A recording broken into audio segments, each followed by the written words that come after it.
The New World Season 4 PTR is upon us, and we now actually have access to all of the artifacts fully revealed, not just some of them, all of them, as well as 2 that we didn't know were coming at all. So let me jump into New World Database and show you. These are available in game, but I'd actually have to unlock all of the perks to show you it, and I don't want to do that, so I'm just going to use New World Database instead. Some of these we've already seen and some of them we haven't, so we'll just get straight into it. These are the winged leather shoes, and it comes from the season pass at level 20. They have Speedify, which is the base duration of haste on you is now increased by 50%. So if you're going to go fast, you're going to go fast for longer. It also has refreshing and freedom, and they're medium boots. I mean, for me, probably no. I don't actually use many builds with haste, but I'm sure there'll be some people out there who are going to use this. But for me, nah. We also have the quick draw gloves. Now these come from the season pass at level 100, and they do what we already thought they did. You're immune to damage for 0.5 seconds after you swap weapons. You also have refreshing and freedom, and this is one of these where like either nobody will use this or people will, and I am not going to predict. I literally have no idea. It could be very strong, could be very weak. I don't know. There could be a build that would utilize this. My instinct says I'm probably not going to use it, but that probably means I'm wrong. Then we have what is a bit of a meme actually, and I'm not sure where they come from. These are Koya's knee guards. I think this is basically a reference to Skyrim and taking an arrow to the knee, because you have reinforced kneecaps. Incoming range physical attacks deal 33% less damage. You also have enchanted ward and physical aversion. So, you know, very much against that physical range damage.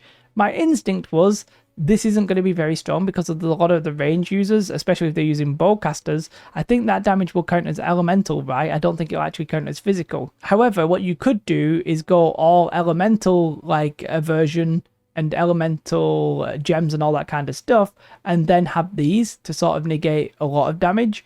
I'm not really sure because they are light armor. I'm not sure if a lot of people who are going to be using this are going to want to negate that much damage. But, you know, it's interesting. My instinct again says no here, but my instinct is often wrong. They could be strong. We'll have to wait and see. Now, speaking about one of the artifacts that appears very strong, and again, we actually aren't sure where this one comes from, is the Boltcaster. Now this to me looks like one of the most obnoxious weapons I've ever seen, if I'm honest. Yes, it has the Mjolnir thing of the converting the damage into lightning, so it gets away from physical. I'm guessing it goes to like elemental lightning. But the main thing really, and the main problem, is the lightning damage versus full health targets inflicts a 0.5 second stun. Now I know that that's not like super long, but that's just going to be a very, very annoying. If you just AoE like a clump who's on full health, they'll all be like instantly stunned for 0.5 seconds. I mean, I've seen a couple of people reporting on the PTR that this is very, very annoying, and I can sort of see it. Yeah, like Shuriken Lightning as well. Shuriken Lightning, I'm guessing that's just a buff, right? I sort of didn't think that Shuriken Lightning would work because you're already dealing lightning damage. So I'm not really 100% sure about that one.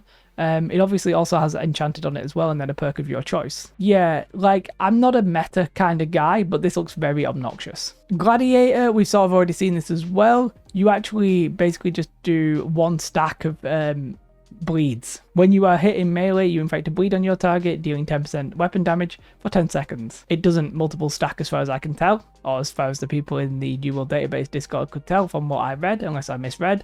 But yeah, so some people say this will be strong. Is a bleed that strong with perks that sort of aren't really the best?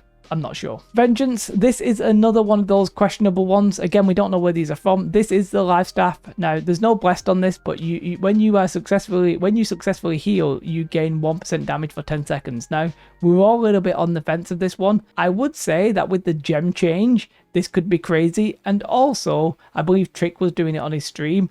It actually is currently applying to the second weapon. So if you get your 1% damage and then you change weapons, you're actually getting this. If that goes into live and it's actually intended, that would be very, very strong, I think. All the int gem changes are basically designed so that you can run like a magical weapon or a life staff with any weapon of your choice basically and still do damage. So you could basically play like spear and life staff, and you would be doing quite decently. Now, the one thing you wouldn't have is all of the like the dex or the strength perks, the attribute threshold stuff, because you'd be going mostly in focus. So I don't think it would necessarily work, but we'll see. We'll see if somebody knows if that's going to be like super strong. It's too early for somebody like me to really comment on that. And it's the same for this, right? Like, I don't like this idea. I think now a lot of healers specifically are going to be very hard to kill. And then not only that, they're going to kill me quicker than they did. Not that they actually killed me, most of the time they spend their time healing, but now they might be able to actually just whittle me down, whilst I am not whittling them down at all. Deep Freeze is the Ice Gauntlet. The chilling end here, basically it's the frozen and rooted or chilled enemies take 15% additional damage, and that's on both weapons. So for me, this feels like it will pair nicely with the Fire Staff. Obviously the Fire Staff, you're not really doing any stuns, but if you're in like Outpost Rush and somebody is like rooting people, then that will do damage, and if you want to like use your Ice Gauntlet to like freeze them or chill them, then you can. It does however have Unbroken Winds, which is the wind chill damage one, which to be fair, I think that's a slept on perk. Like, when I come across that in PvP, I really struggle with that ability. It's very annoying. Also has Refreshing Move and the perk of your choice. And the next artifact is the Unmoved. Now this one's very interesting, is it is unmovable. You cannot be displaced. I'm not 100% sure what that means. I don't know, for example, if Stagger is included, but basically, you know, the Scorpion Sting, the ones that like knock you like completely flying, they're not going to do it anymore if you have these. Effectively, you have permanent grit, I guess, but you also get grit as well, and you get physical aversion. Yeah, this one could be interesting. Obviously, we don't know right now where you get it, but very interesting indeed. So that's the 8 we thought that we knew were coming, but there's also some jewelry that I don't think we even knew was coming, and we don't know when it is actually going to arrive. But this one is basically rejuvenation. You gain 2% health and 2 stamina and 2 mana each second, but potion cooldowns are increased by 75%. I could see a world in which some really tanky people were using this, but I don't personally instinctively rate this one. But again, you know, ignore my opinion on that one. I'm just here to tell you what it is. Also has Refreshing and Healing Heart. So, you know, it's something. I think the next one is perhaps more interesting. The next one is Mastermind. Now this one is skills deal 30% more damage, but basic attacks deal 25% less damage. Now my instinct here was that this is basically a mage ring. Sure, mages do damage with their auto attacks, like especially like Fire Staff, you know, you actually do stuff with your auto attacks. However, a lot of your damage comes from your abilities. If you wanted to be like a very obnoxious flamethrower or something, you could definitely do that with 30% more damage. Like, I can see a world that this one would get used. Definitely, I think it leans towards people who are going to do abilities, obviously, rather than auto attacks.